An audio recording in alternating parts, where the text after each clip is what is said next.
Good evening and welcome to the Coffeyville City Commission meeting for Tuesday, August 13th. Tonight's invocation will be led by Pastor Kevin O'Connor.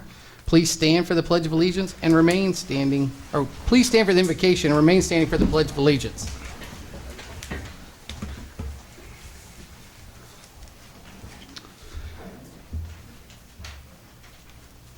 Heavenly Father, we thank you for this day. We thank you for the time that we can come here and discuss the city's business. Lord, we pray that you would lead us and guide us. Give us heavenly and divine direction. Help us to succeed in everything that we do. We ask this in Jesus Christ's name. Amen. Amen. I pledge Allegiance to the flag of the United States of America and to the republic for which it stands, one nation under God, indivisible, with liberty and justice for all. Thank you, Pastor. This time we'll take roll call. Mayor Bauer, Here. Vice Mayor Taylor, Commissioner Williams, Here. Commissioner Doan, Here. Commissioner Van Oster. Here. Mayor, you have a quorum. Thank you. Moving to the consent agenda, City Commission meeting minutes for Tuesday, July 23rd, 2019, and 2019 appropriation ordinance number AO-19-15 in the amount of $1,719,390.60. Are there any questions or amendments to these two items on the consent agenda? With none, I'd move to approve the consent agenda as read. Second. Motion was made by Vice Mayor Taylor and seconded by Mayor Bauer to approve the consent agenda as presented. Vice Mayor Taylor, Yes, aye. Commissioner Williams, Aye. Commissioner Doan, Aye. Commissioner Van Oster, Aye. Mayor Bauer. Aye.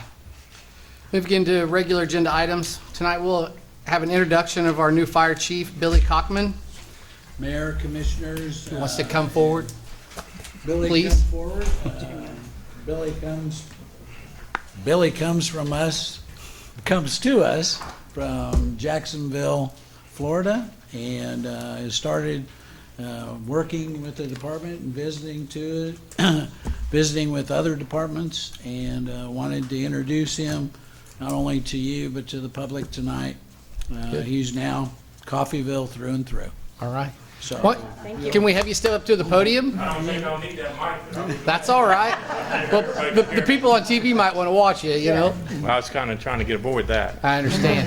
What, can you give us a little quick 30,000-foot overview of your background and what brings you to Coffeyville exactly, other than the Absolutely. job? Absolutely. Grew up in a real small town, right outside of Monroe, Louisiana, Bastrop, Louisiana. I also grew up on summer days, Portland, Arkansas, population 516, so it was a whopper. Went into the military, did about 8 years in the military, got out in Jacksonville, Florida, and they hired me right away on the fire department. Did 22 years with Jack's Fire Rescue, retired. Decided it was not for me, the retirement. I'm ready to come back to work and want to go to a smaller area, and Coffeyville just happened to fit exactly what I'm looking for. Everybody laughs and go, yeah, he'll be here a year or two and then get bored. I'm here for a while, so you're going to have to kick me out of here. I've already enjoyed it, got a nice place to stay. Went from 62 fire stations to 1, and I'm happy. A lot easier to manage 1 than 1,300 personnel that was underneath my command at one time. So. Yeah. Very good. Appreciate you coming. Yes, welcome. Yes. Welcome to Coffeyville, and thank you. Yes.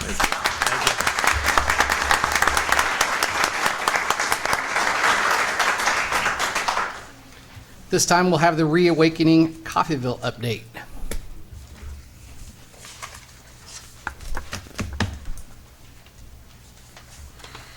Good evening, all 5 of you. It's good to see you again. I'm Bill Pratt. Good evening. I'll be speaking on behalf of the Reawakening team. There are 4 specific subjects that we'd like to talk about tonight. We submitted each of the 4 last Wednesday to the commission. We also attached a brainstorming memorandum that I'll address briefly tonight called the Triangle for Downtown Coffeyville. Before addressing the 4 issues, I would appreciate having just a minute to make a couple of introductory comments. The first is to report that we continue to enjoy widespread volunteer help in Coffeyville. It is gratifying that every week, literally, we have additional people who are showing up at the Coffeyville Reawakening headquarters, asking what they can do to help, offering their services and their time, offering their ideas, many of which are terrific. And so I think the momentum that we talked about last April when we last were before you is continuing to grow, and that's obviously a good thing. The second thing I want to note is that we are getting tremendous support from Mark Hall and his team. Stephanie, Paul, Chuck, Thomas, I could go on and on. I haven't met Allison yet. But there are some tough issues we're starting to deal with. And they're the same kinds of issues or related issues to what the city manager and his team are dealing with. And we've had some discussions that have been heated with Mark and his team, but always with the recognition that we're on the same team, that we walk out of the room shaking hands, and that everything I'm about to say tonight, they know what I'm about to say and they're comfortable with it. If I misstep, Mark will stand up and tell me. I want to give you a quick sense of what we've been doing just today. We started out with meetings with at 8 o'clock this morning with the downtown group that used to be called the Young Leaders. There are a number of activities they're planning for Coffeyville, not just in the summer, but in the winter downtown. I'll let them address them before the commission later in the fall, but they're continuing to have a number of great ideas. They actually raised an idea that we thought made a ton of sense. I mentioned it to Mark and Mike Shook just a few minutes ago, and they're going to look at it. And that is that we think the city should consider changing the traffic flow on 8th and 9th Street downtown to two ways. That will double the traffic flow and cars coming past businesses as we try to develop more robust operations downtown. I understand there are parking issues in the way it's configured today, and that may end up being a problem, but I'm not clear that it has to be. And so I don't want to say anything more than we like the idea of the Reawakening Group of considering two-way traffic on 8th and 9th Street downtown. It's not tonight's issue. We'll come back to you later. If Mark and Mike and others identify problems with it, we may drop it, but right now we think it's a good idea. We met with two representatives of the Cherokee Nation today. For those of you who follow the Cherokee Nation, you may know that their new head worldwide is being inducted tomorrow in Tahlequah. And he is a gentleman who we're told has great affection for Coffeyville.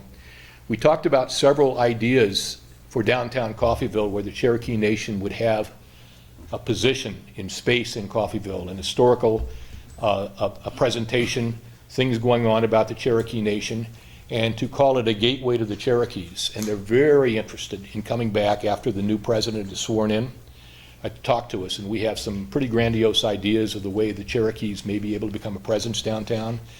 If you think about everybody coming from the north towards the Cherokee Nation, Coffeyville is the gateway, coming down from Kansas City and otherwise coming through 169. And when we suggested to them that we have a gateway presence in Coffeyville, their eyes lit up, and we talked for an hour and a half, 2 hours today about it. So I can't tell you any specific proposal tonight. I can tell you we're excited and they're excited about hopefully coming back to you in the not too distant future with some fairly significant ideas for a presence. Obviously the Cherokee Nation is well funded. They have 15,000 registered people within 50 miles of Coffeyville, and they believe there are 4 times that in terms of overall Cherokees who are registered and non-registered. That's a lot of people with an interest in this area and a lot of people who would have an interest in a presence in Coffeyville, in the downtown area in particular, for the Cherokee Nation. Tomorrow evening at 5... There's some of them sitting out there in the audience. Yes, sir, I recognize several. Bill Davis, in particular, was one we met with today, and he's terrific. And yes, yes. We had a lot of great ideas from them, and we appreciated their time today, and we very much look forward to further discussions. Tomorrow evening at 5:30, you may know the mural, which the Reawakening Group had suggested and worked with Mike DeRosa on last January, became a reality, and there'll be a dedication ceremony. I know all 5 of you are very busy, but anyone who can spend a few minutes at 5:30 with the mural tomorrow afternoon, it would be much appreciated by the Reawakening Group and by the community. Thursday evening, a group of us are traveling to Tulsa. Brent Ortolani, a Coffeyville resident, Frank Ortolani's son, who is the vice chair of the United Way in Tulsa, has become part of the Reawakening team. He's organized a reception at his home, and he expects 25 to 30 Tulsans who are from Coffeyville to attend, who want to hear about the Reawakening. Peggy and I and several others will be there to speak to them, and with the idea of getting them involved from Tulsa in the efforts in Coffeyville. We're excited about that as well. We have one emerging concern I want to speak to before I go to my 4 items. And emerging is a word I use specifically because it's just beginning to bubble up. I want to register it with the commission, and we can report back to you later. We have seen several instances where it appears to us that when decisions are made throughout Montgomery County, Coffeyville is getting shorter shrift. I'll give you an example or two as I go through my proposals tonight. I know I was struck by the fact that when the Lieutenant Governor visited Montgomery County a few weeks ago, I was still on the East Coast, but they sent me the agenda. It's a very heavily independent-centric agenda. Independence is the county seat, but that's an historical anomaly. Columbia, Missouri is the capital of Missouri, but I promise you a lot of attention is still given to Kansas City and St. Louis. And it seems to me that Coffeyville and the commission in particular ought to have a watchful mindset to make sure that as things are done at the county level, that Coffeyville gets its due. I'm not an independence basher, never was when I lived here as a kid, but Coffeyville should get its due. And we respectfully are not sure they are right now in some of the things that are going on in Montgomery County. Let me now turn to the 4 agenda items that we submitted to the commission. The first relates to funding sources. And I want to start by reporting on the work that we have been doing since we were last before you on funding sources. We have been continuing to engage in both private fundraising and fundraising through the Field Kennelly Class Challenge program. We are pursuing diligently opportunities in the Opportunity Zone program. And I want to come back to that because I think Coffeyville needs to reposition itself in that program, and I have an idea how to do it.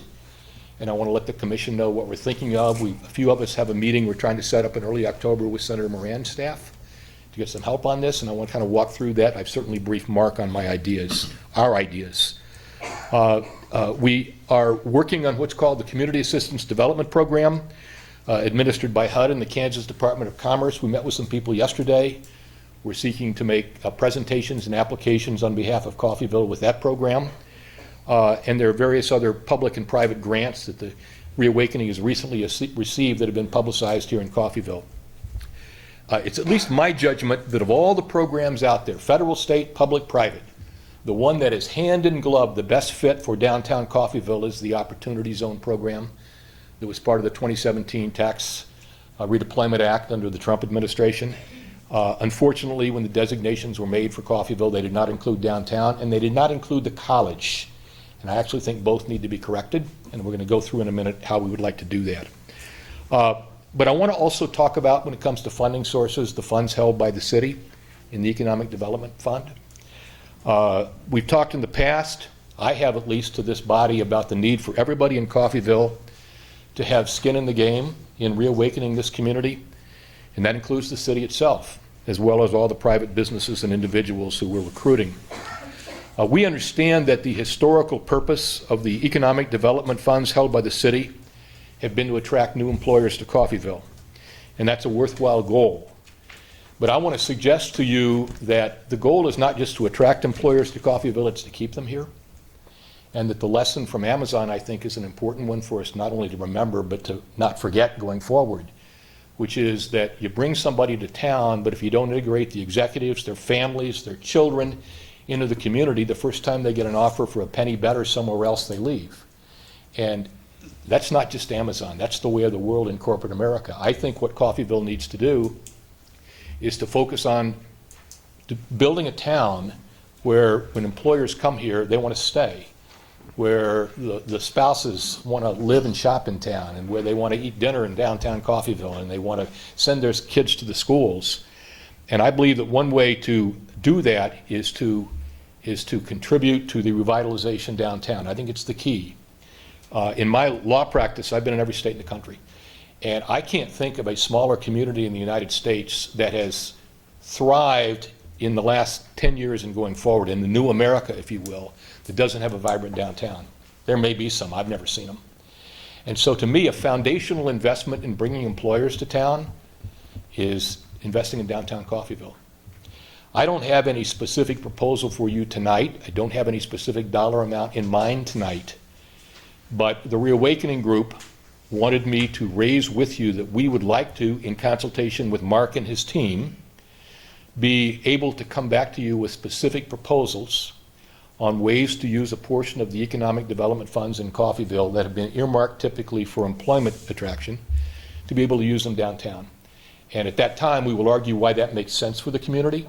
Tonight, I'm just suggesting that you think about the notion that an improved downtown will make an improved Coffeyville, which will make it easier to get employers and, more importantly, easier to keep them here, which is the goal that all 5 of you should have. So we will come back to you with specifics unless you tell us, and I'm really asking if you don't want to hear proposals about how to use those funds, because I know they've been earmarked for let's get Tyson or let's get this company or that. We're going to suggest some of those funds be used for Coffeyville downtown, and not for any particular company, but for rebuilding the downtown area. I'm going to go to a second issue, and it really relates to how some of those funds might be used. And boy, I understand this is a sensitive subject. I want to be clear that nothing I'm about to say on this second issue is intended to criticize or put anybody in the community or anybody who owns property in the community in a negative light. But I want to talk about what the reality is of turning Coffeyville around successfully and turning downtown. We've got to address the vacant building problem in downtown Coffeyville. Maybe it's easier for me coming back 4 or 5 times a year, and I'm just struck by it every time, than it would be if I lived here every day. Again, I love Coffeyville. There are a lot of good things going on. But if in 5 years we still have the same number of vacant buildings, the Reawakening is not going to have succeeded. We can't succeed without addressing it. And I know it's sensitive, but we've got some ideas, and I'm going to talk about them now.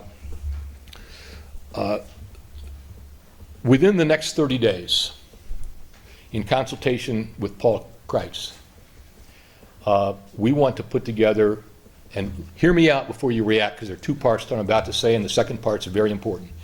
We want to put together a draft ordinance on vacancies in the downtown historic area to present to the commission for approval. It will be based on a lot of study we've been doing about other successful downtown communities, including in Kansas, and I can go through examples if you want, about way these communities have dealt with vacant buildings downtown. And ultimately, and again, wait till my second part here, ultimately involves fines and fees for continuing to own properties that are not being utilized. You can't have a robust downtown and do all the things we all want in this community with a lot of vacant buildings. Our proposal is going to start with the notion that we want the commission to enact it, and again, we'll submit it within 30 days, and immediately suspend it for 24 months.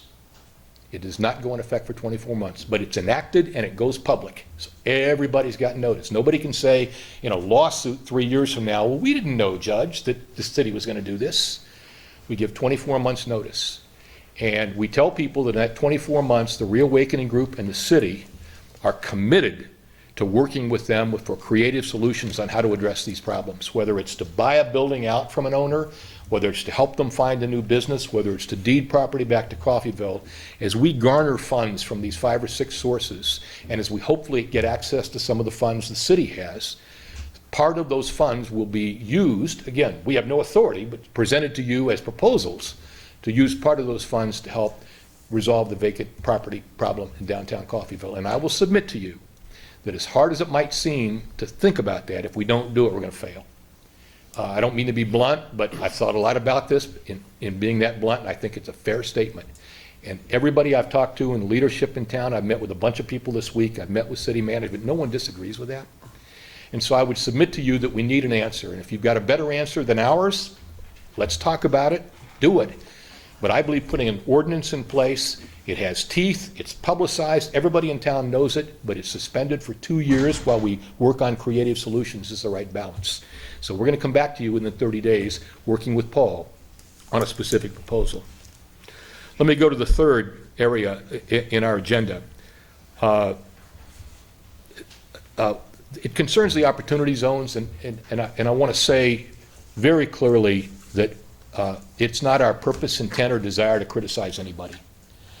But when the Opportunity Zone program came into effect in the United States in 2017, It's a program where the federal government, through HUD, works with the Department of Commerce of each of the 50 states to designate blighted areas as eligible for Opportunity Zone assistance. And blighted areas have to be defined by census tracts.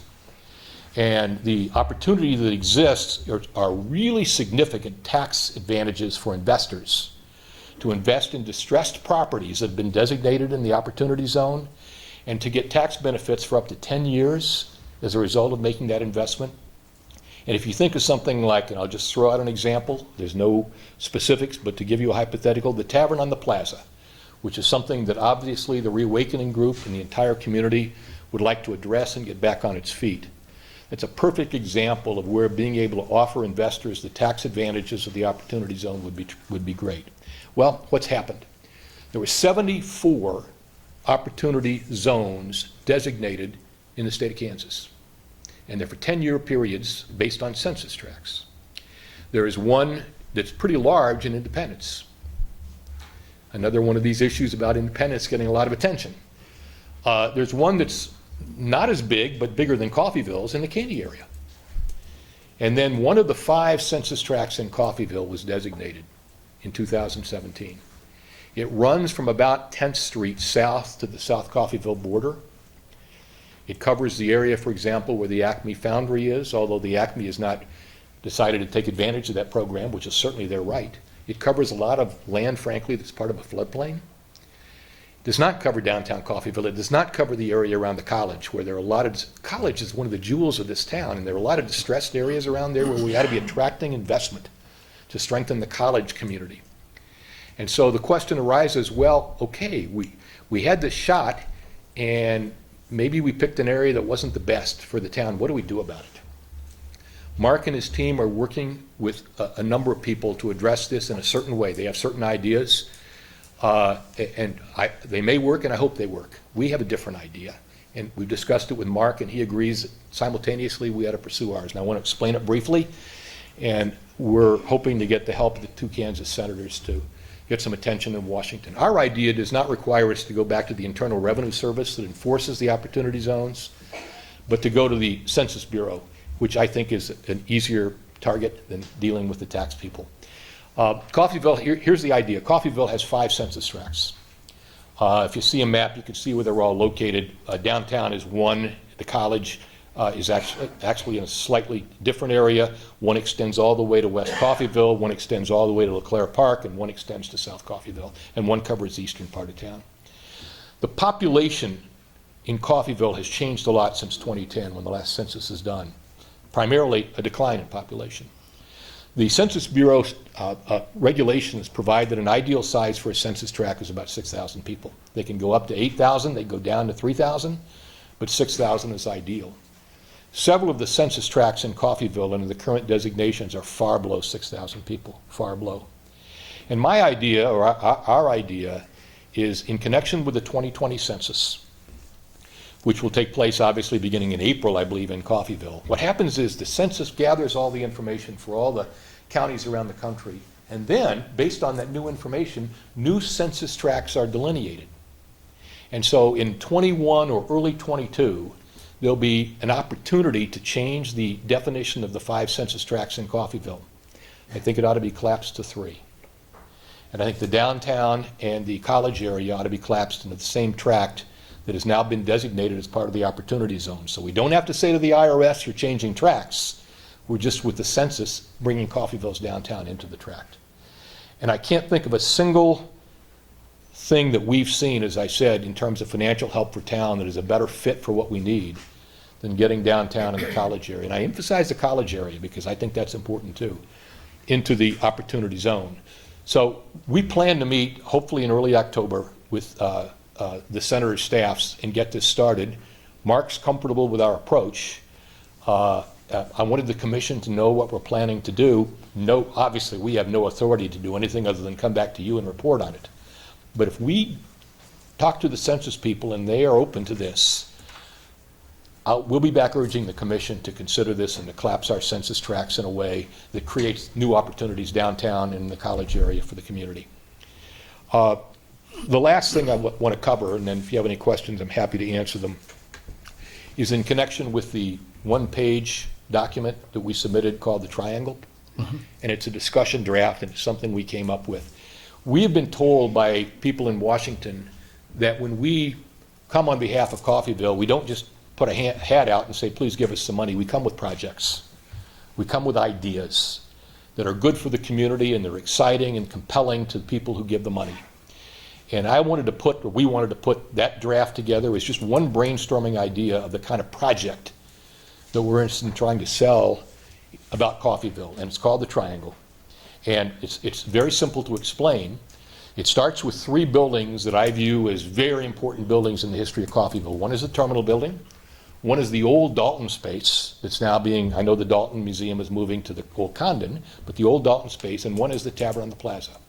If you look at a map of those 3 buildings and connect the 3, you get a triangle. What's in the middle of the triangle is the Perkins Building and the Plaza. And the fountains, the Perkins Building, by the way, happens to be where the Dalton raid occurred in 1892. Huge historical significance. That plaza area would be a perfect spot, in our judgment, for a cultural hub for downtown. In the warm weather months, a platform for bands, storytelling, art, but all the different festivals that our young leaders are putting together. An ideal situs is downtown Coffeyville in what would become known as the Triangle, taking place on the plaza.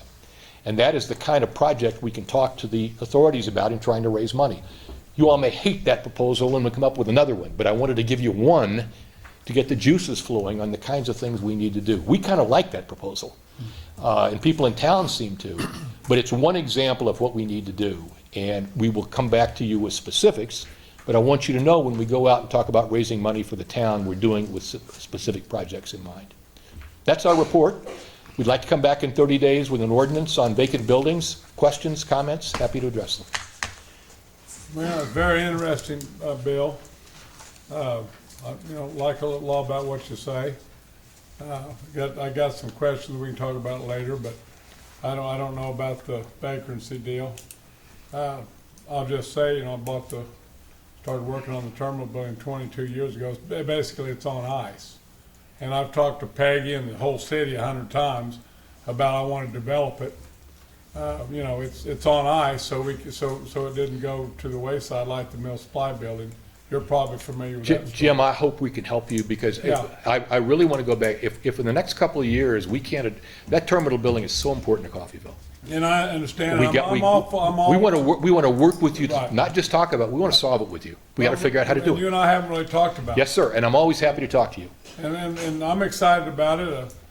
Just going to take a lot of money, a lot of input, and obviously we have a lot of people that want to. Can I suggest, though, what's so important about the ordinance we're going to come back to you on? Sure. An ordinance is 2 things for Coffeyville. It's a law, doesn't go into effect for 24 months, but it's a signal to the community that we're not going to accept the old mediocrity in downtown Coffeyville anymore. That's what the reawakening is. It's pride. The first word in our motto is pride.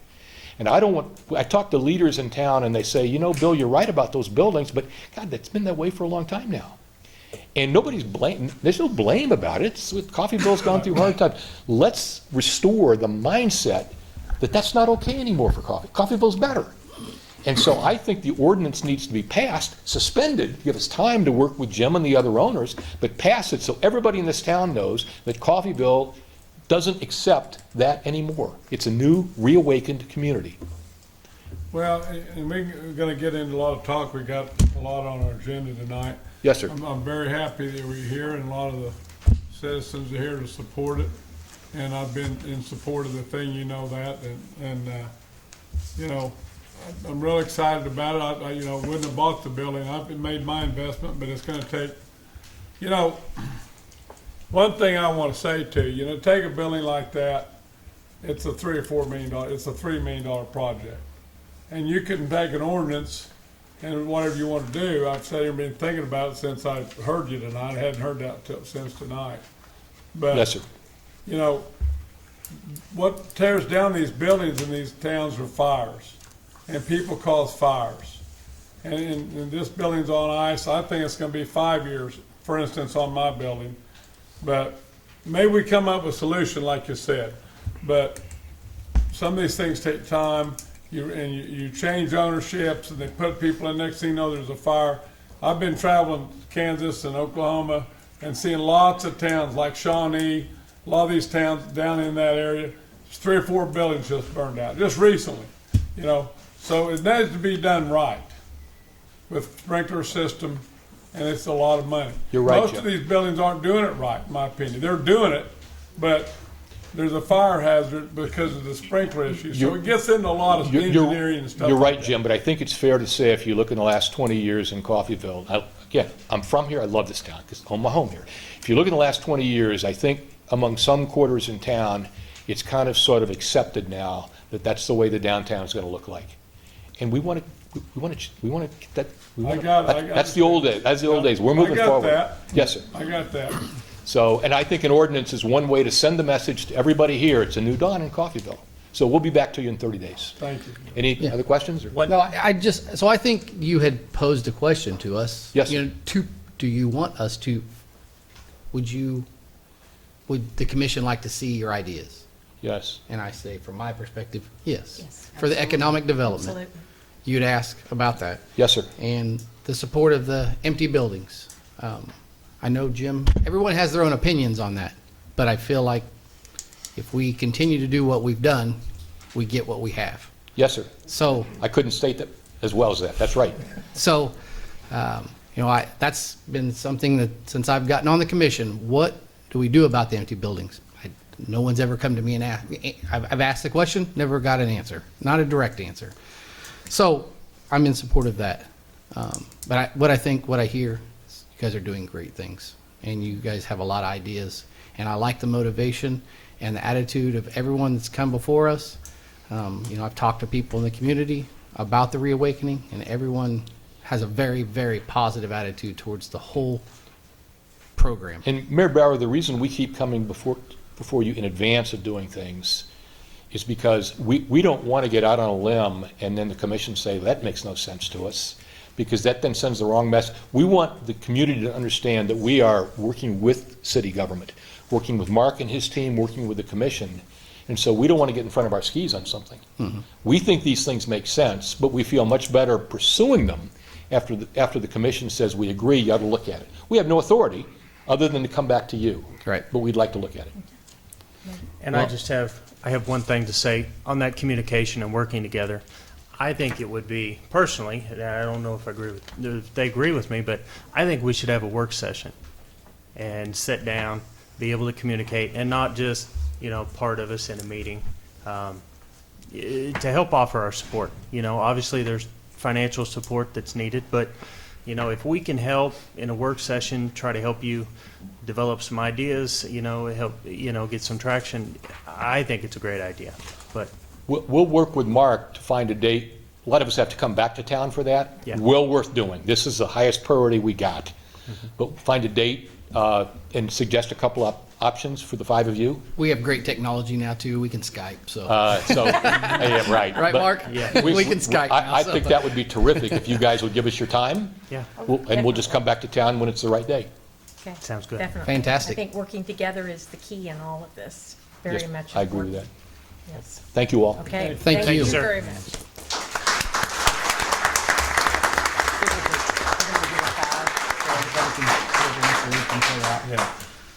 I think we'll take 5 minutes for anyone who wants to leave, so then we can come back in and rejoin the meeting. So, 5-minute break. yeah, make a motion to adjourn for 5 minutes. I'll second. Mayor is made, sorry. It's okay. Motion is made by Mayor Bauer and seconded by Vice Mayor Taylor to recess For 5 minutes. Reconvene at 7:08. We gotta get. 7:08. We're good. Okay. All in- Aye. Yeah. Aye, they're good. Yeah.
Some of them, didn't he?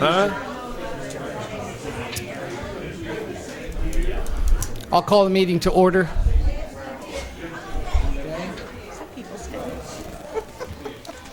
So we'll move into the item number 3, the public hearing for the fiscal year 2020 budget.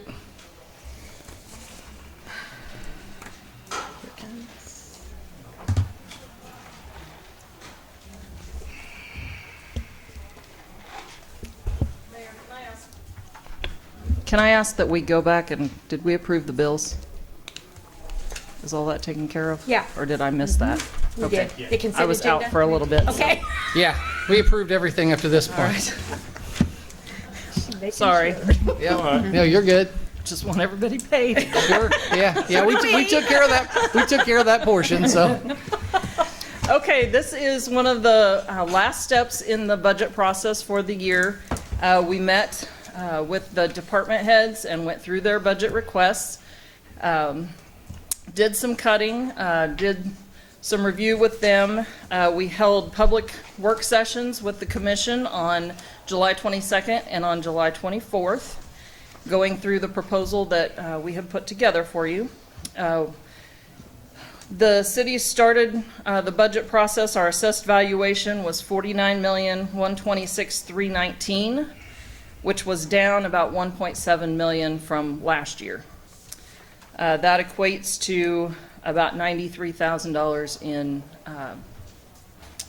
tax revenue for the city. Our total expenditures in this proposed budget is $90,270,129.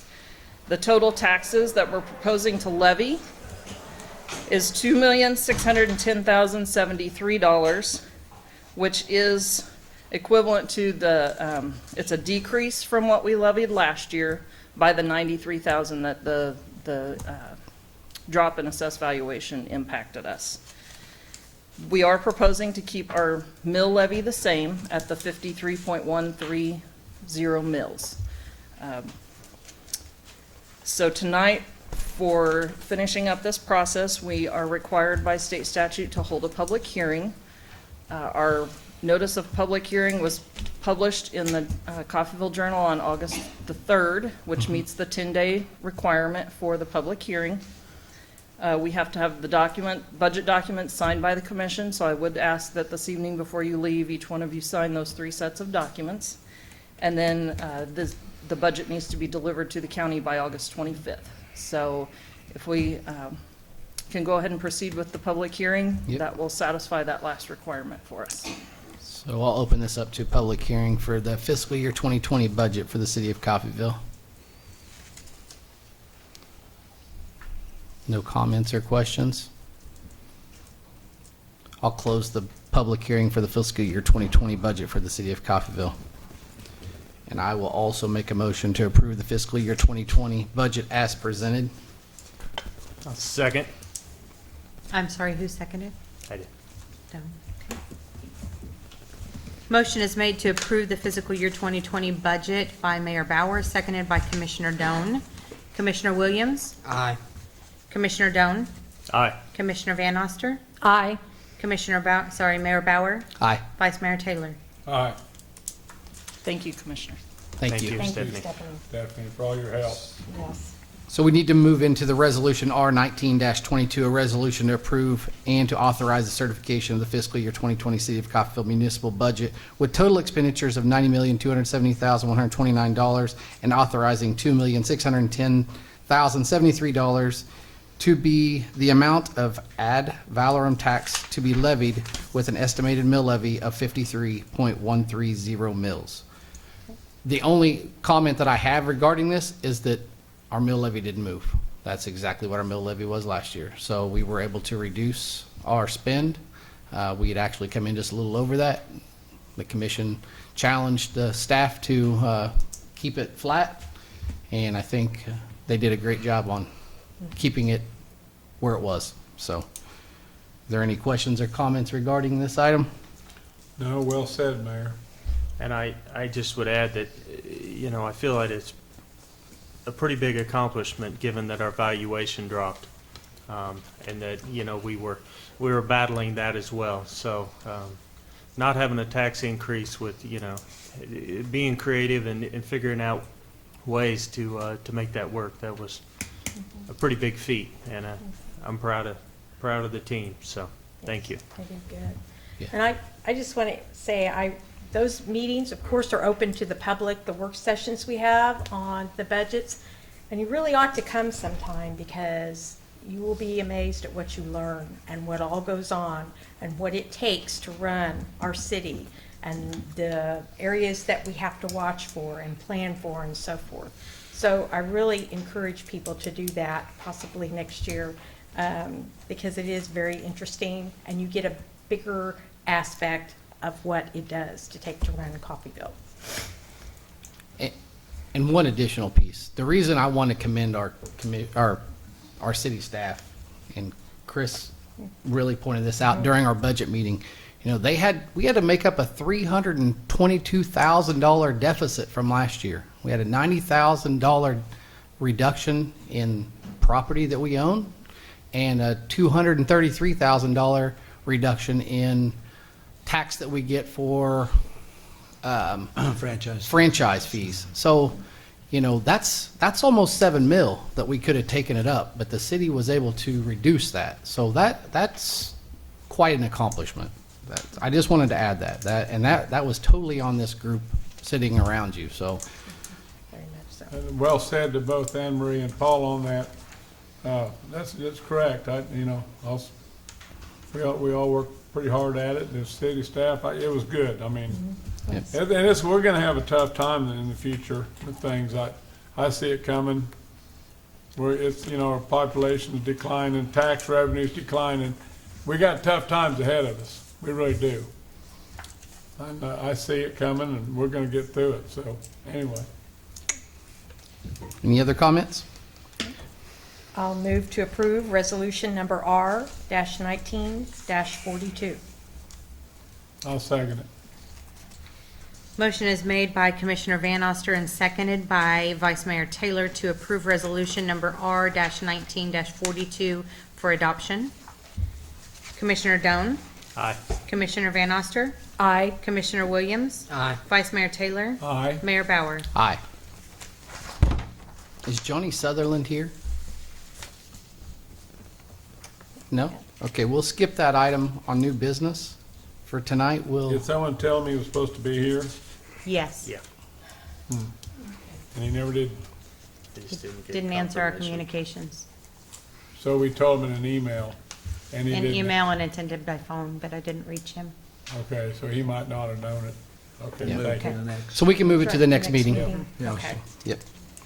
So we'll move into resolution number R-19-43 to approve liquor tax fund distribution to DARE, Boys and Girls Club of Coffeyville, FKHS After Prom Committee, and Fort County Mental Health Center.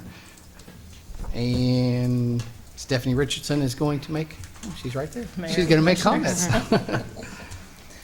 The state of Kansas has created an alcoholic liquor tax fund, and it describes how those monies are distributed back to each of the cities. It's based on population, so anything or any community with a population of more than 6,000, it sets out that a third of those funds go to the general fund, a third go to special parks and rec, which those are used for, a portion is used for operating youth activity center, and a portion is given to our special parks board. They have a $25,000 budget that they're working with. And a third goes to special alcohol and drug program funds. Those monies in the special alcohol and drug programs fund shall be expended only for the purchase and establishment, maintenance or expansion of services or programs whose principal purpose is alcoholism and drug abuse prevention and education, alcohol and drug detoxification, intervention in alcohol and drug abuse or treatment of persons who are alcoholics or drug abusers or in danger of becoming alcoholics or drug abusers. This year, we received applications from 4 different groups. We had the Boys and Girls Club of Southeast Kansas. On page 4 of their application, they requested $8,339.20 for their program. Coffeyville DARE program, $8,747.44. The Field Kinley High School After Prom Committee requested $15,000, and the Four County Mental Health, they requested $10,500 for a total of $42,586.64. When we sent out applications, the total amount that we have available to disperse is $27,080.47. We do have representatives from the entities here this evening to kind of go over their funding request for you, and feel free to ask any questions that you have regarding their requests. Okay. You want to start with Boys and Girls Club?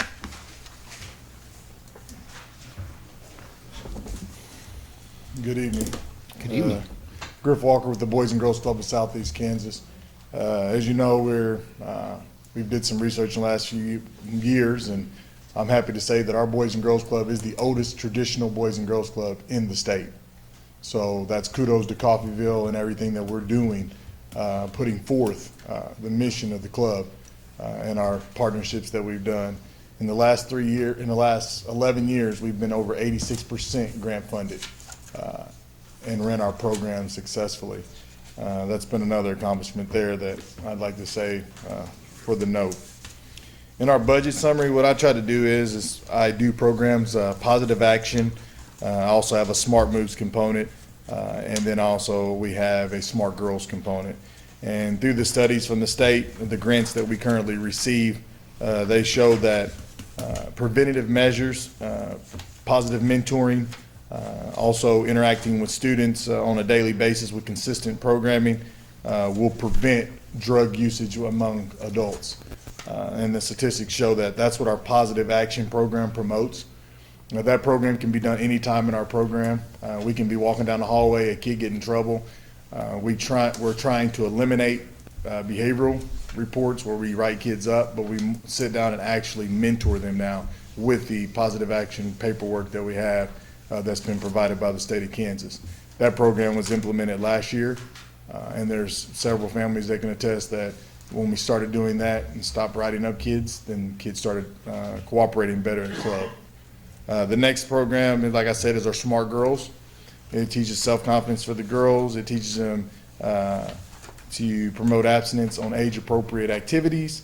It teaches them preventative measures, do not do drugs.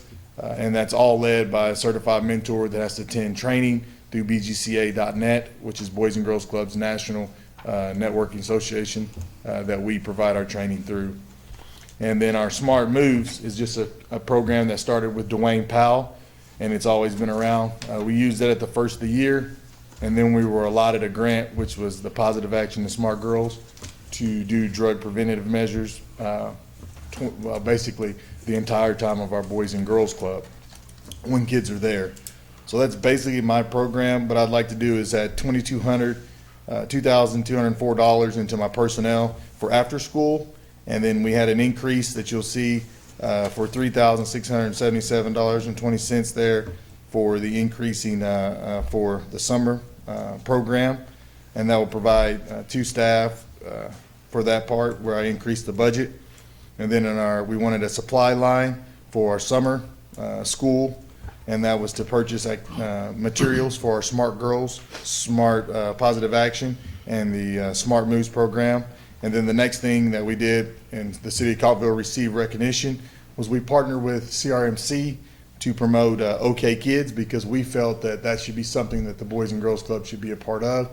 And it was a very good success. People were able to see our marketing strategy, how we deliver programs to kids. We had Positive Action. We also had our Resist girls there who did the no smoking in the parks. So we really are focusing on creating youth that are able to promote these positive things that the community is wanting to enhance. The next thing is our the other sources of funding for Smart Girls and Positive Action. We have a grant-funded program that we received that grant. It was $26,000. And then from the money that we asked for, from the total, the liquor tax and other sources, it came to $34,339.20. So that was what, from outsourced funding and from grant writing, and then what the city of Coffeyville has allowed us to do, that allows us to provide services for our kids in that preventative measure and at Boys and Girls Club of Southeast Kansas. So the 36,000, is that just a rounded up number a little bit? We'll see the 36,000 is made up of 26,000 of that funding comes from a grant. And so that's not a rounded up number. That's Okay, actually, so it's 26 plus the 10. I Yes, got it. sir. I got it. so Okay, when thank you. we I do got that, it. it's all one program. Okay, good. I have no questions. Your total request is, It was You call that something? $8,339.20. We got it. 833920. Not 10,000. Not 10, sorry. then, Well, I'm not for sure where that came from. This is okay. I said 10, I'm sorry. Oh, it's okay. That's just how it's written on our paper. Right. It's right in our, Okay. Yeah. on our log of, on the report, so. Questions for Mr. Walker? Nope. Thank you. Thank you, sir. Thank you, Mr. Walker. Thank you, Commission. Appreciate all you do. We have the Coffeyville Police Department DARE program.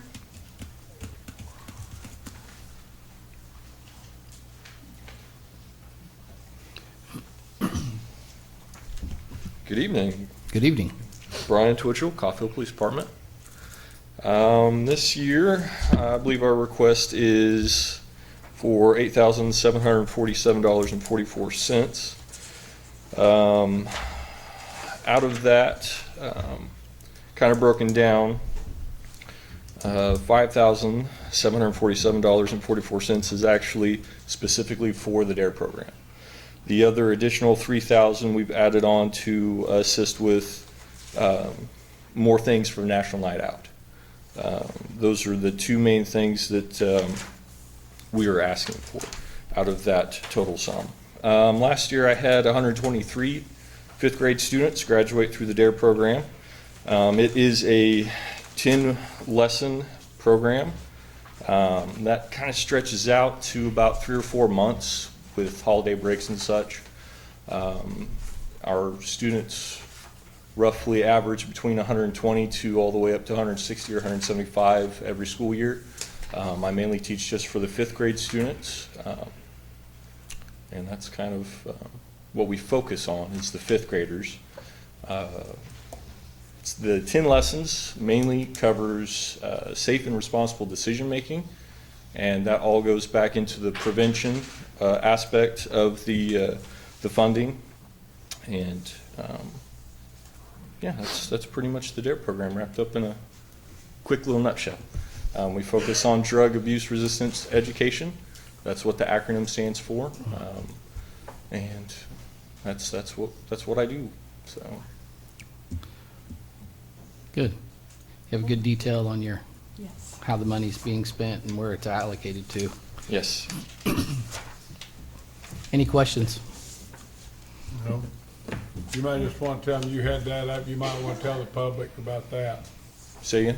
You might want to tell the public about how you're in charge of this. Oh yeah. I run the DARE program every year. So I started. I took over the DARE program in 2012 from Officer Rutherford. I did it for 3 years. I had a brief stint where I left the department. I went to the Chinook Police Department. I restarted their DARE program there. I did it for 2 years there. When I came back a couple years ago, I started the DARE program again after Officer Rutherford retired. And so this is going to be my 8th year teaching DARE. That's Great. good to know. Yeah, it is Thank good. you. Yes, Appreciate thank your you. service on that. Yes. Thank you. Thank you. No questions. Thank you. We have a representative from the high school after prom committee.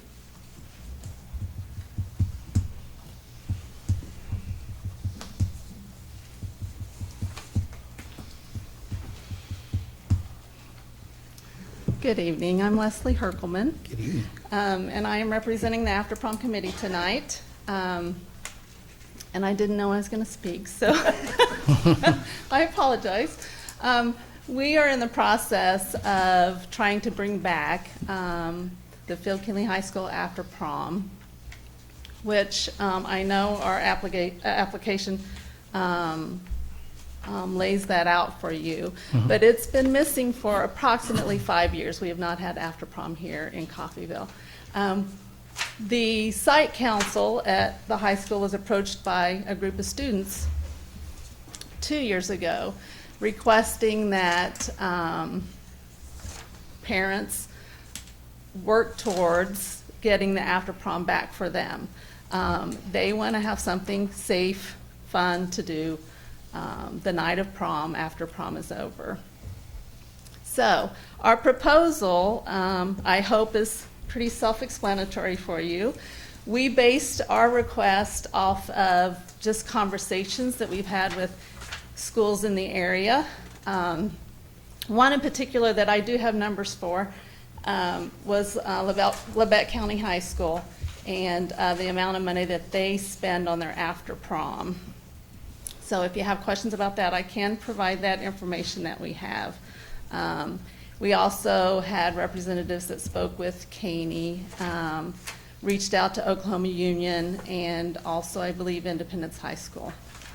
We are new in the making, and so it's just been a collection of conversations that parents have been having, but we are having those conversations with the administration at the high school also, just to make sure that they're on board with what we are trying to bring back to our community for our kids. So, Very good. do you have any questions for me? So this is just for one night? And it's For one 15,000? night. Mm-hmm. Pretty good party. It is. So the largest, I will address, the largest portion of that goes to prizes for the kids. I just will tell you from my experience as a parent, I had a daughter that attended Independence after prom was as a guest. Her date, she wasn't able to win the prize because she was out of town guest, but her date won tickets to a Taylor Swift concert. So those are the kinds of prizes we would like to have for our kids as an incentive to be there and stay there and not be out that night doing things that as parents we would rather not them be doing. So Understood. I didn't realize we hadn't had one for 5 years. and 5 is our estimate. I don't know for sure on that number, but it's at least 5 years. Yeah, I hadn't heard about it for a while. Yeah. Okay, well, thank you. Yes, thank you, Any Elizabeth. more questions? Any other questions? Nope. Thank you. Thank you. Thank you. And Fork County Mental Health.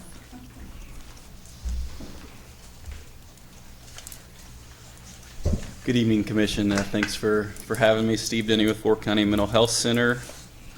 I think you're familiar with Fork County and what we do. I come here every year and to kind of talk about our program and services. We are a licensed substance abuse treatment facility. We have a separate license for that in our Coffeyville location. I put in a request this year for $10,500. I think it's a couple thousand more than we requested last year. And the main basis for that is based on our uncompensated care figures that we use to determine how many, what percentage of our services or what dollar amount of services do we provide to individuals that are not compensated by some other funding source. And when the application process was started, we added in an add-on intervention service for employment support, where we have some targeted trained people who work with individuals in recovery to help them find employment in the community. And we worked with 4 individuals this past year, and 2 out of those 4 were successful in obtaining employment. And that, you're thinking, well, that's 2 people, but 50% is a pretty good rate when you think about individuals in recovery from meth addiction and severe alcoholism and some of the things that we deal with. In terms of the services we deliver, we provide alcohol and drug assessments, which includes general evaluations. We do a lot of assessments for the city. We do in terms of DUI diversion evaluations. We do evaluations for employers in the area who maybe has an employee who's had a drug-related issue, or perhaps there's been a DUI or something that's gone on that's required them to get an assessment. We provide individual counseling, group counseling. We have licensed counselors who deliver that service. One of the things I like to point out is just what are the trends of what we're seeing in the community. You can see some age demographics there. It's pretty spread out, what you would expect in terms of the age range. We did 141 admissions in calendar year 2018. You can see that 36% of those admissions were due to alcohol-related disorders.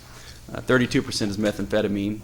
And I've said this at every commission I've been to in the last couple of years. That should concern you in that methamphetamine is much higher than marijuana. The last couple of years in other cities, it's been higher than alcohol in some cases. That should talk to you about the serious epidemic of what we have going on in our communities in terms of that substance and the impact it has on families, children, schools, and from there.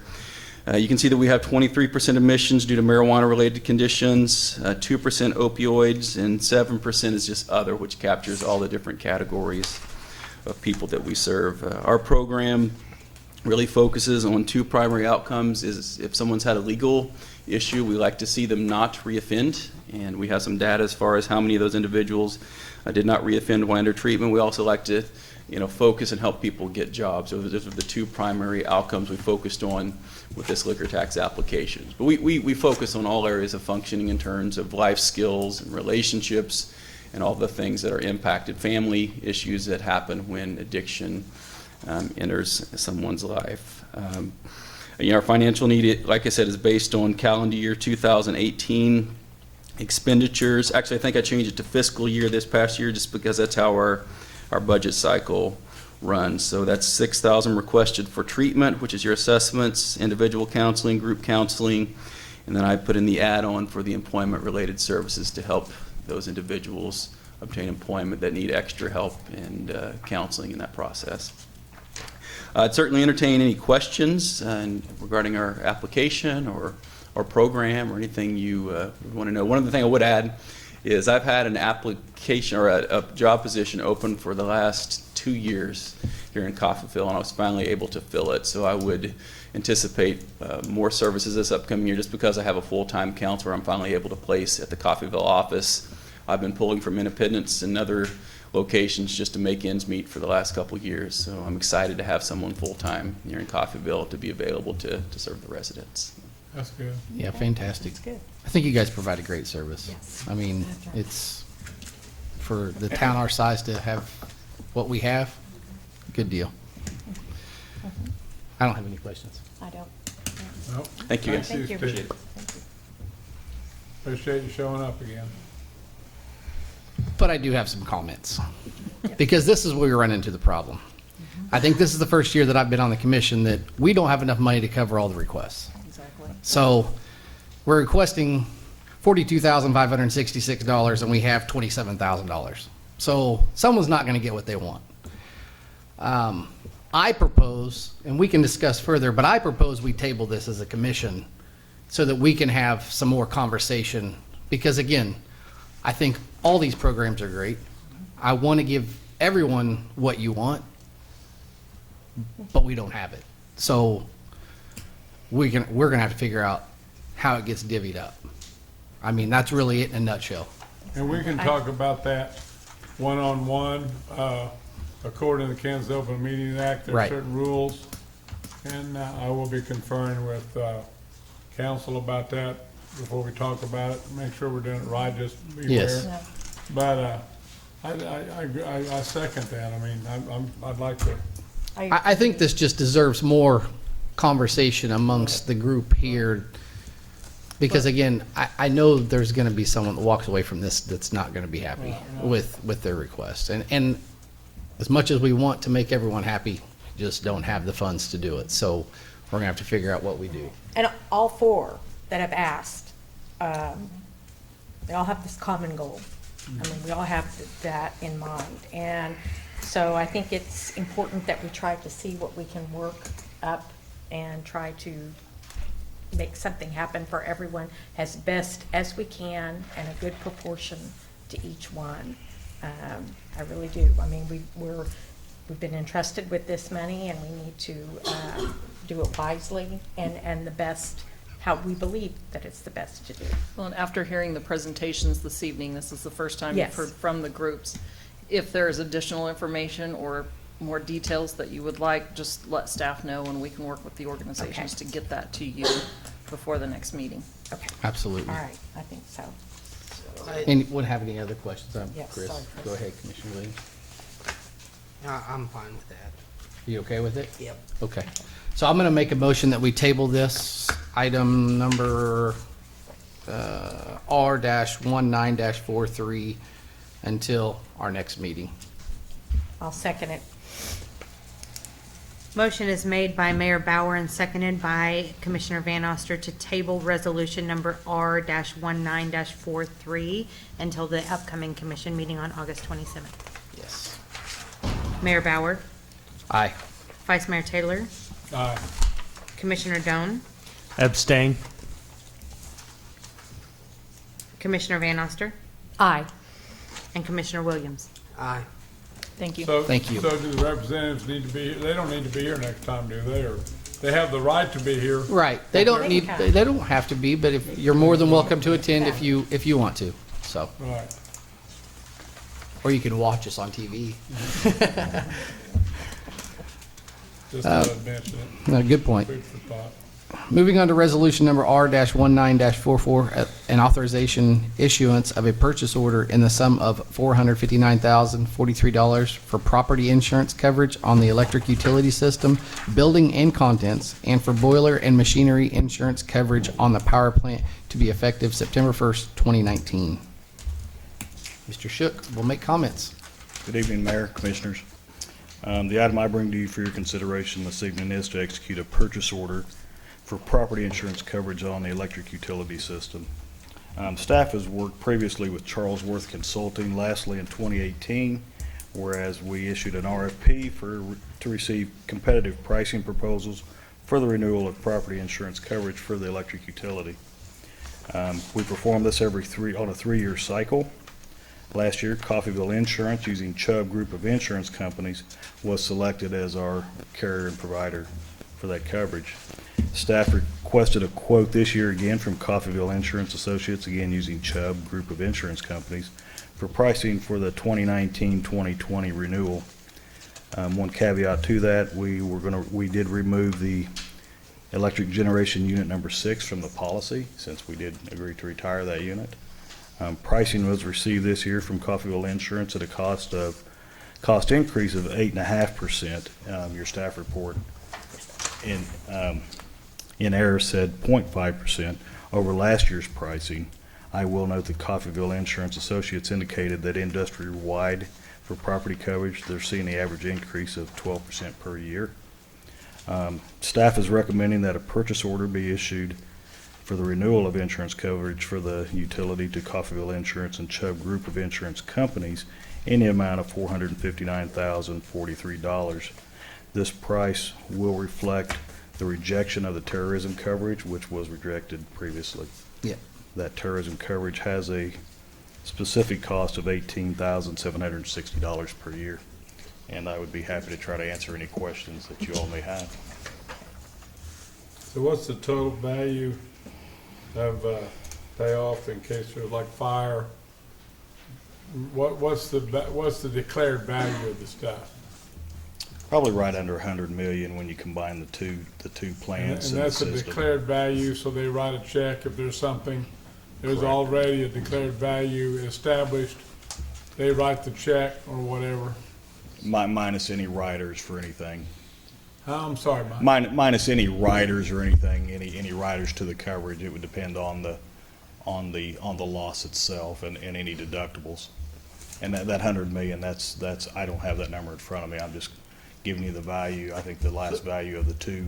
So you provide a list of the assets and the values? That is correct. We had an appraisal done. I think the last one was in 2013, and that's required by the insurance company themselves. And these generators are on that? They are, yes.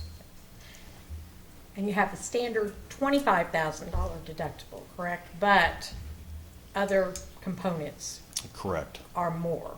That is correct. So the public knows. Boilers and transformers are $100,000. That is correct. And internal combustion engines are $250,000.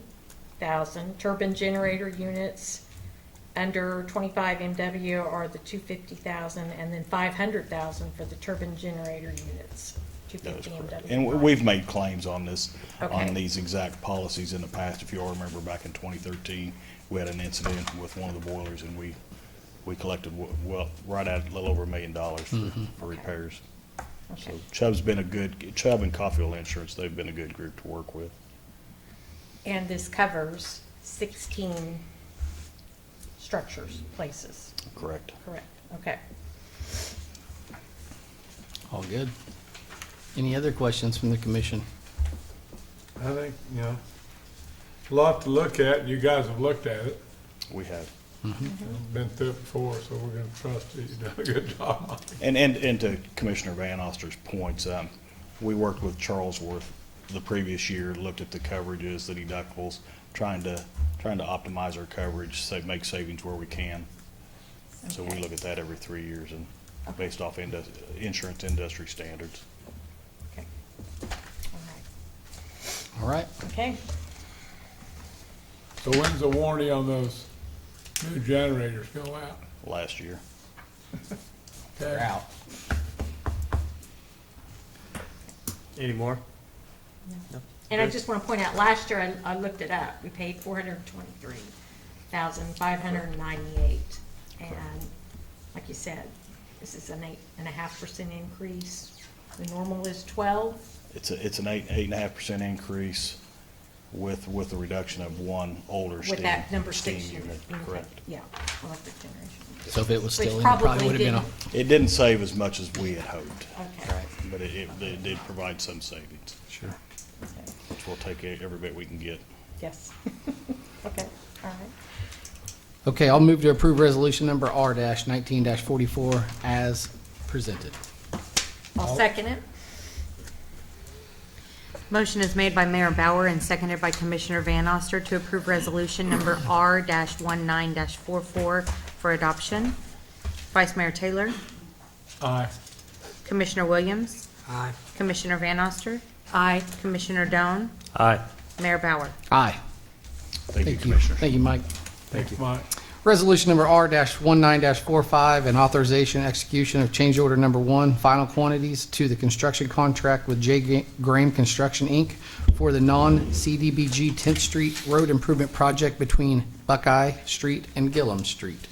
Mayor and Commissioners, the non-CDBG street portion project on 10th Street from Buckeye Street to Gillum Street and Gillum Street from 10th Street to 11th Street is now substantially complete.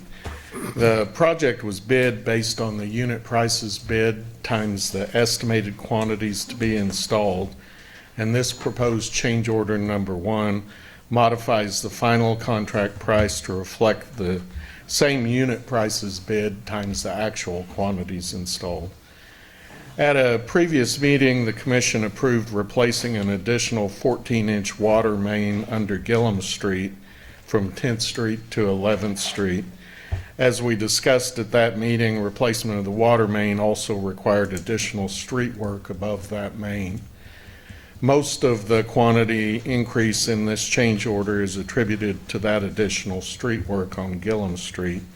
So I recommend approval of the proposed change order number 1, increasing the final contract cost by $25,613.40. I'd be happy to address any questions. I have no questions. I have none.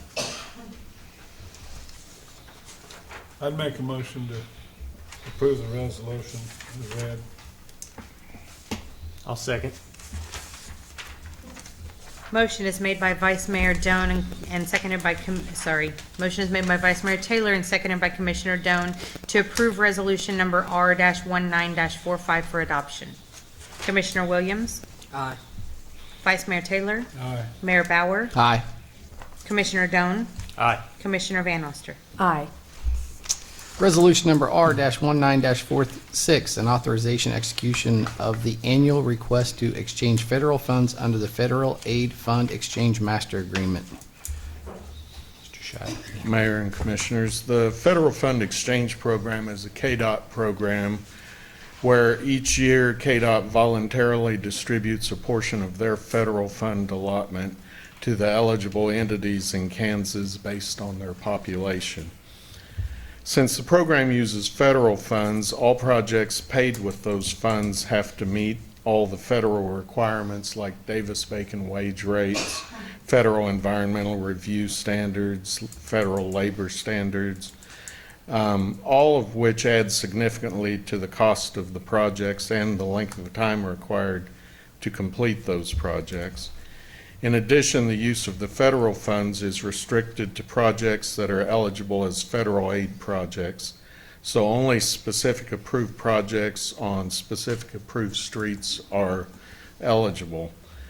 But through the federal fund exchange program, KDOT will exchange the federal funds for state funds, which don't have all those federal strings attached, at an exchange rate determined by KDOT each year. Then the city can spend the state funds on almost any transportation project we choose, and KDOT will use the federal funds on one of their large projects that already has the federal strings attached. From the beginning of this program until last year, the exchange rate was 90 cents on the dollar. Last year, that was reduced to 75 cents on the dollar. This year, it's been increased back to 90 cents on the dollar. So the federal fund allotted to Coffeyville this year is $117,190.64 to be used for federally approved projects. If we exchange for state funds, the amount will be $105,471.58 to be used to reimburse the city for whatever street project we choose. So staff recommends approval of the resolution authorizing the mayor to execute the request to exchange federal funds under the Federal Aid Fund Exchange Master Agreement. I'd be happy to answer any questions. So in a nutshell, we lose $12,000, but we kind of avoid all the red tape that we have to go And through. we would save well Right. of that amount. Right. I have no questions. No questions. I would move to approve Resolution R-19-46 for adoption. I'll second it. Motion is made by Mayor Bauer and seconded by Commissioner Williams to approve resolution number R-19-46 for adoption. Commissioner Doan? Aye. Commissioner Van Oster? Aye. Commissioner Williams? Aye. Vice Mayor Taylor? Aye. Mayor Bauer? Aye. Thank you. Thank you, Chuck. Thanks, Chuck.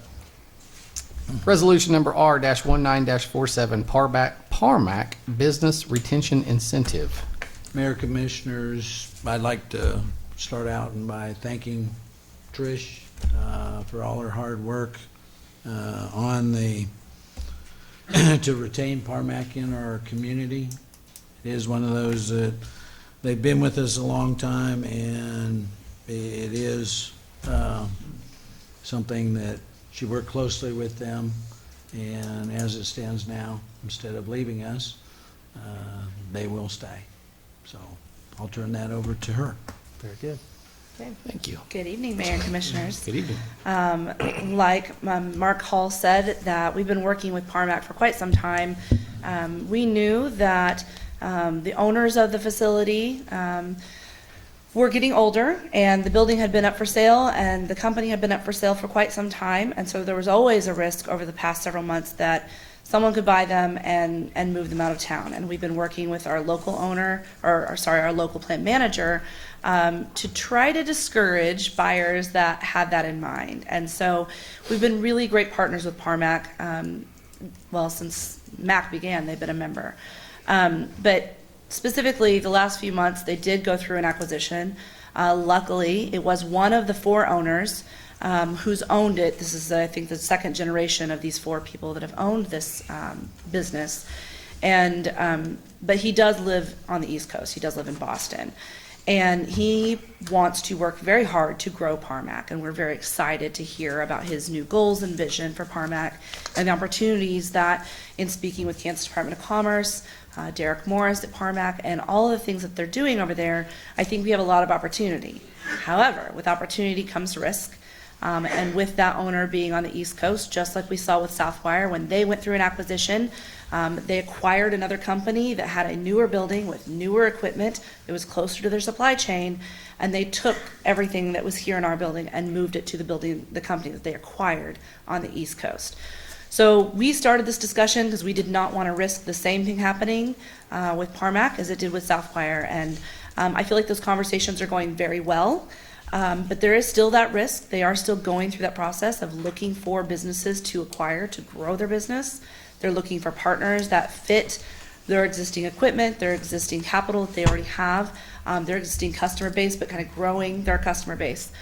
So we are working with Kansas Department of Commerce to actually help identify those partners, maybe companies that are aging out, hopefully in the state of Kansas or in our surrounding region, that could be acquired and brought into Coffeyville and grow our facility here. So with that, we wanted to make sure, like I said, that we didn't want to risk losing Parmac. And so we followed the incentive guidelines and worked with Mark Hall and all of you to see what might work best to keep Parmac and show them a show of faith and trust that we want them to stay. And so we followed the recruitment program that typically we follow, and actually did this for retention, which is something new that we really haven't done. At least in my career at MAC anyway. And so this incentive offer is to retain them. And I think it says here in your packet, it's they're going to be creating, so they have 14 employees currently, which provide a $7,000 grant to the business, which will be repaid if Parmac should leave. So if worst case scenario, we provide this upfront incentive to keep them here, and then a year, 2, 3 down the line, they go through an acquisition and they do move. They have to repay that back to the city of Coffeyville. And then if they do grow, like they're hoping to grow, we would offer an expansion incentive for a bonus over the next 5 years. So they're anticipating 8 new jobs with this potential expansion, which would be an additional $8,000 provided. And then this would be paid out if they do actually create these jobs. So today we're asking for the initial $7,000 to retain them, and then just have it on the books that this is potentially, and we can obligate those funds and pay those out if jobs, additional jobs are created. They'll report those back to us, and I'll report those back to Mark, or simultaneously most likely. So that is what we are offering them. The county, we are meeting on Monday to, again, in public session, offer the same thing. We have had discussions regarding this acquisition in the past with them, and I'm optimistic that that will move forward as well on Monday. The state of Kansas is also very much involved with this project. Craig Van Way and I think I've met with Derek, I don't know, every 3 weeks, I think, all summer long, making sure that we were hand-holding this entire process, and they have hit some bumps in the road, which I'm not going to get into, but we want to make sure that Coffeyville at least shows them that they're very well loved in our community. Okay. Good.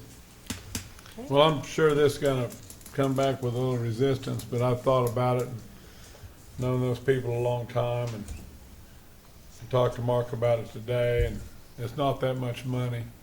I don't know what their property tax is on that building. I asked someone to look it up today and they didn't get back with me, but I know they've been a big investment in our community over decades and decades, okay? And it's not that big a deal, it's not that much, and it's still, it's only like, we're only talking about $15,000 over 5 several years. years, And that's an estimated max. They're estimating Right. 6 to 8 positions, so 8 would be the max. Correct. Over 5 years. And just to kind of clarify, $750 per job if they live outside of Coffeyville. Correct. You add $250 per employee if they live inside Coffeyville. So the maximum amount at the maximum end of 8 employees would be the $15,000. So That's correct. Yeah, we want to really give them an extra incentive when their HR person talks to those people, encourage them to live in Coffeyville, live in our school district. And that's something we've been doing for the past several years to make sure we give a little extra incentive for those HR managers to encourage their employees to live here in the community.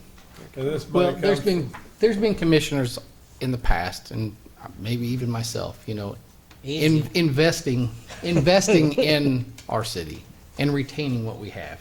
You know, it's been talked about a lot. It's easy for these people to pack up, well, not easy, but they can pack up and move without any involvement of the city, right? So at least they're in the process of trying to work with us, it sounds like. Yes, we have a great relationship with And them. it sounds like there's at least interest in staying here. Yes, absolutely. So, you know, I think we need to put our best foot forward and show them that we want them here as much as they want to stay here. So, I agree. and to Commissioner Taylor's point, it's not a very large sum of money that we're talking about. And that's this what we come put from that a- incentive fund for. And this money comes from where, Trish? It'd be our economic Econo- development. Right, economic right. I development. assumed that. Yeah. Didn't know if I'd read that or not. I assumed it was that fund. Okay, good enough. Any other questions? I don't have any questions, but I think this is a very small investment in our community. And I think that retaining businesses is just as important as recruiting businesses. If not more so. And make sure you get that. The thing is that retaining the businesses is just as important as recruiting the businesses. And in the, you know, and I appreciate Commissioner Taylor's comments, and I'm not worried about pushback. I mean, we just passed a $90 million budget. No one said nothing. I mean, and then this is an investment in the long-term success of our community, so I'm absolutely for it. And you have my support. Well, and I also would give kudos to you as the commissioners. You all have been great advocates to our businesses, and I've heard time and time again that any of our businesses that do live in Coffeyville, if they have any problems or questions, they feel open and they can come and talk to all of you. And that's been something that it's made my job a lot easier. It's made Mark's job a lot easier. And I really appreciate everything you guys are doing. And we don't come to you guys very often with retention projects because hopefully we don't have to even get to this phase. We have this great relationship, and if an acquisition is happening, they're growing, there's no question, there's no hesitation, because usually our companies are growing from within. We have a lot of family-owned businesses that have been here for generations, and this one's a little different since we have a new owner that's on the East Coast and based on the East Coast. So I thank you guys very much for your support as we've been working on this project. Thank you. Yeah, thank you, Trish. I know you've worked hard on it. Thank you, Trish. I move to approve resolution number R-19-47. I'll second. Motion is made by Commissioner Williams, seconded by Commissioner Van Oster, to approve resolution number R-19-47 for adoption. Commissioner Van Oster? Aye. Commissioner Doan? Aye. Commissioner Williams? Aye. Vice Mayor Taylor? Aye. Mayor Bauer? Aye. Thank you very much. Thank you. City Manager's report. Mayor, Commissioners, just want to take the time to thank staff, and I know you already mentioned that about budget.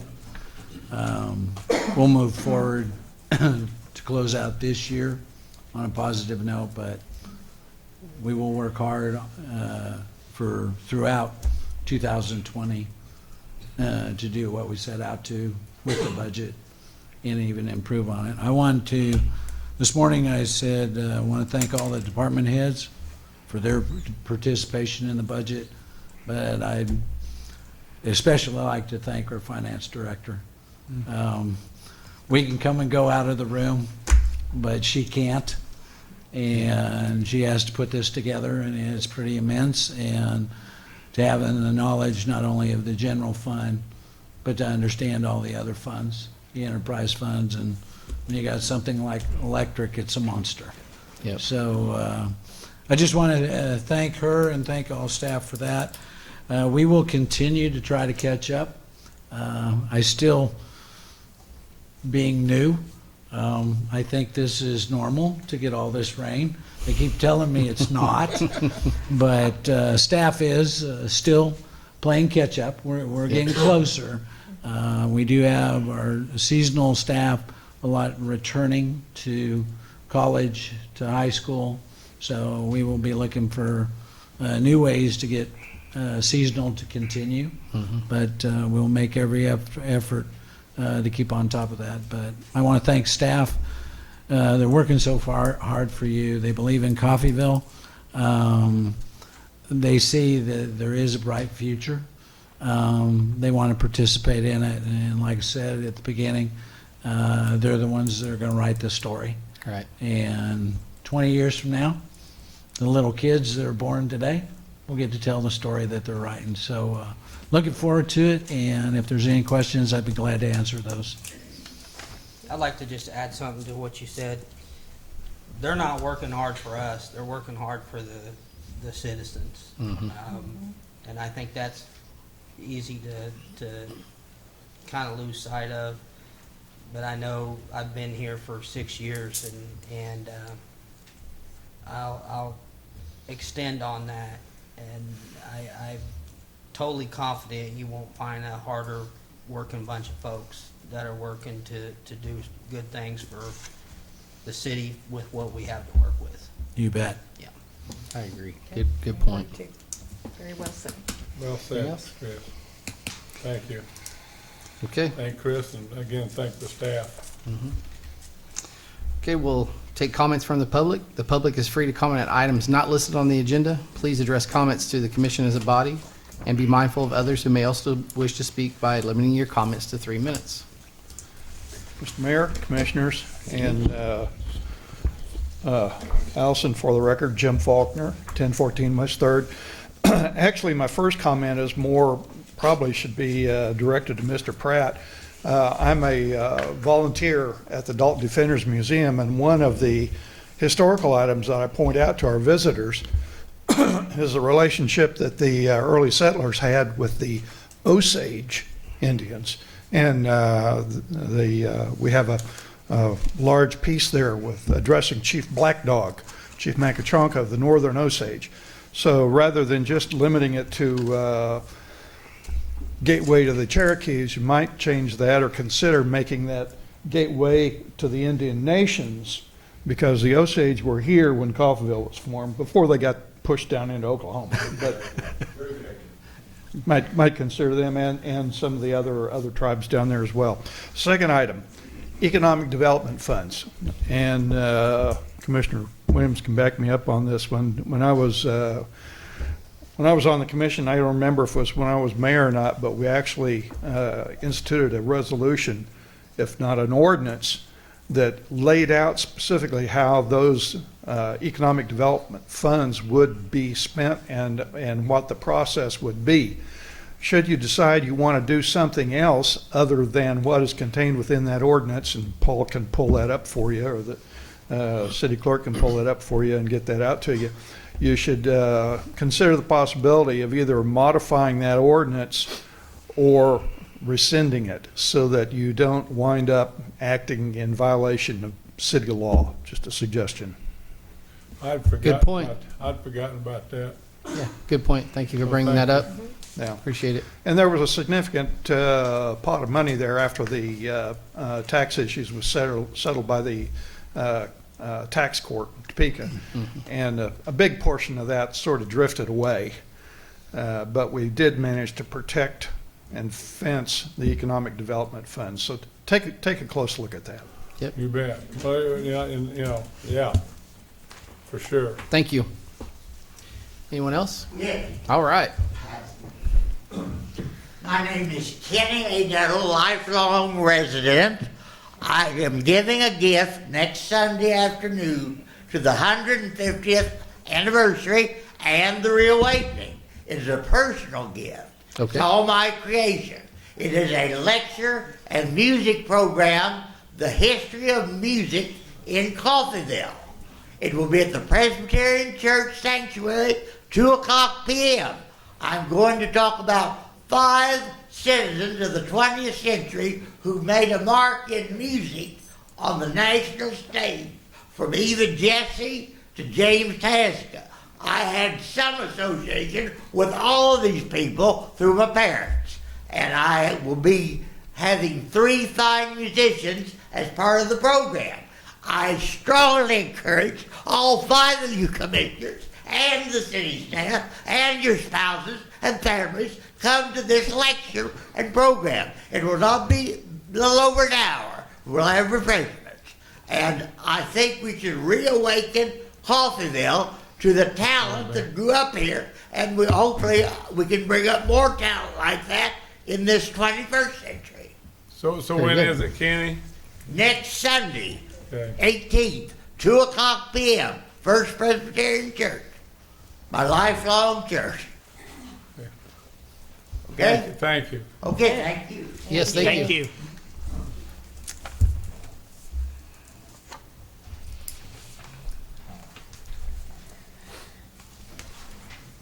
Well, my name is Jolynn Faulkner, and it's Faulkner without a U, and I live at 1014 West 3rd also. And first of all, I'd like to thank the Coffeyville Reawakening Committee and Bill for his presentation. I'd also like for you to consider an ordinance that he was speaking about. When Jim and I moved back to Coffeyville, the one thing that really disturbed me was all the businesses in downtown Coffeyville that are empty. The old Brown Building, at one time the Crest Building, Marie Cross's law office. That's just a few of them. There are many others on both sides of 8th and 9th Street. And I was going to go to the city records and I was going to look up who all the deed holders were. And many of those folks are from out of town, have never shown their faces in this town. And I think this ordinance with fines and fees would be a great, great attribute to the city. If we're going to do it for businesses, do we also do it for homes that are left vacant? I've got a house next door to me on the west side that has been condemned for over 5 years. We have collected 4 possum this year and 4 armadillos. And they are living under that house and the house east of me, which is owned by somebody that owns a business in this town. And he does keep it mowed, but he's never there. The garage is falling down. There's probably 3 foot between his roof and the top of the house itself that varmints go in and out of. They're underneath it all the time. We've called the city. There's nothing that can be done about it. And, you know, we get a little tired of that. 2 vacant houses, animals that should not be living in this city at all carry diseases. And, you know, what can we do about it? Do we fine those people that have houses that are sitting there condemned? We may or may not collect taxes on those. We've got a lot of vacant lots here that would be really nice to set up prefab homes on. Or some type of housing, even if it's a 1-bedroom home for a vet, that he could be living, he or she could be living in that house on a vacant lot that already has utilities provided. There is so much that can be done to our town to have some incentive for other people to want to come here. And I think these vacant buildings downtown, and Jim, I know you owe one of them, and I know my son has worked on that building. And the whole thing needs to have a facade, and the whole thing needs to be gutted. It's on the National Register, I know, so you can't do that. So I don't know what you can do to that building, but it just sits and deteriorates day after day after day. And I feel for you. I'd like to have $3-5 million to put into it. But we renovated a home that was built in 1938, and we had to gut that house. We 2.5 times that house what it's worth. We'll die there because we won't ever be able to sell it. And, you know, you've got to take a look at some of these buildings as what it's going to cost to renovate them. I hate to see them be torn down. Yep. I hate like anything. But maybe that building needs to just have a facade and the whole inside be gutted and built. There's a lot of things we need to take into consideration. But these buildings that have owners from out of the country, out of the state, they don't care. It's a tax write-off. We've got a shopping mall that's west of town that's got, 2-3 businesses in it because they don't care. They have a tax write-off. So that's not helping our city either. So I don't know what the answer is. But I know we've got people here willing to work on it, and we've got to work with them, and we've got to try to do our very, very best to make Causative grow. People ask us why we move back here and why we stay. It's our home, and we love it.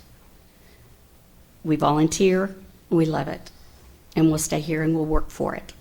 And thank you for what you do. Thank you for your comments. Thank you. Is this across the street from your residence? That's right next door. Right next door, okay. Well, actually, we had to buy the vacant lot next to it, or the house next to Okay, us. but it's right We had to buy the house next to us because it was falling down, Okay. and we tore it down Okay. and fenced it. But This it's the is house next to that one. 1014 West Third? Right, I believe it's Next to- 1101 West Third. Okay. And then the house next door to me is 1012 West Third. Okay. No, the one on the east side. And that's 1012. You can look at that one too and find out what I can do on that one. Okay. Thank you. Thank you. Thank you very much. Thank you. You stand corrected, right, Jim? Anyone else? Okay, we'll take comments from the commissioners and staff at this time. I would just like to get an update on the west side of the CES, when we think that's going to be complete. And we've got 2 days and school buses are going to be running, so we, We've been in contact with the school district, and the contractor should, weather permitting, I have to say that every time, that should have poured out by Thursday, so it'll be open to traffic Monday. Okay. The school district is aware. What are we doing with next door? Why, weren't we going to backfill that where the service station was previously that we tore down?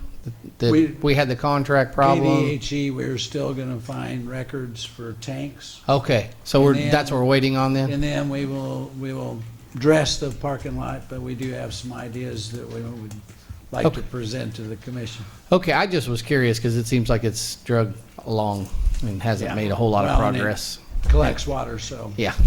We'll get down and make sure there's no tanks, and that way, whatever we do in the future, we won't have to dig up or remove. Right. So what's going on with the fire department roof? Is it leaking? It still leaks. We've addressed some issues to stop it. That's what coming to the commission is some different ideas of what we want to do. We postponed that to the first of the year to slow down that process. But it is one of those that we have some alternative ideas that might be attractive to the city commission. Okay. All right, good. Okay. the only other thing I want to say is this last week, my wife and I attended the, and I may not say it correctly, and it's VOD in the Ville. It was amazing. I shamelessly say that it's the first year we've been, but it was a remarkable set of performances. A lot of people showed up. A lot of people went to the after party at the Reawakening building headquarters. But it was a lot of fun, and thank you. And I hope we double the attendance next year. Fantastic. Yes. Yes. Spencer Round's not that big. Anything else from the commission? No, I have nothing else. I'll make Yeah. oh, go ahead, Oh, Chris, sorry. sorry. And it's just rehashing some things that we have already discussed. And there's been some people that have left that are involved in this, but they should have stayed if they wanted to hear it. The alcohol tax, I held my comments earlier, but I sat here and thought about it for a while. And it is difficult this is, like the mayor said, this is the first time that we've had this many applicants for this fund. And it is, they're all wonderful applicants that serve different parts of the community. It's difficult and will be difficult to discern which applicant deserves more than the other. Because you've got Boys and Girls Club that serve, probably 80% of the youth in our community. You have the DARE program, who is also worthy, that are trying to keep kids from getting involved in narcotics and alcohol. The FKS FKHS, after prom committee that is trying to keep kids from bouncing off guardrails after the prom, you know. And then Ford County Mental Health that is, you know, serving a portion of our community that's addicted to, like he said, methamphetamine, which is a horrible. So we can talk amongst all that we want to, but I challenge every one of you to try to find a better one over the other that deserves more. I'm going to come back next time and advocate that we split this 4 ways. That's my position. So you'll know exactly where I'm at when we walk into the meeting next time. I ask that you consider that. Very good. Thank you. Anything else? I'll make a motion to adjourn. Second. Motion is made by Mayor Bauer, seconded by Commissioner Williams to adjourn. Mayor Bauer? Aye. Vice Mayor Taylor? Aye. Commissioner Van Oster? Aye. Commissioner Doan? Aye. Commissioner Williams? Aye. Thank you, everyone who attended tonight and stayed through the whole thing. So we appreciate it. It's really nice to have the room full.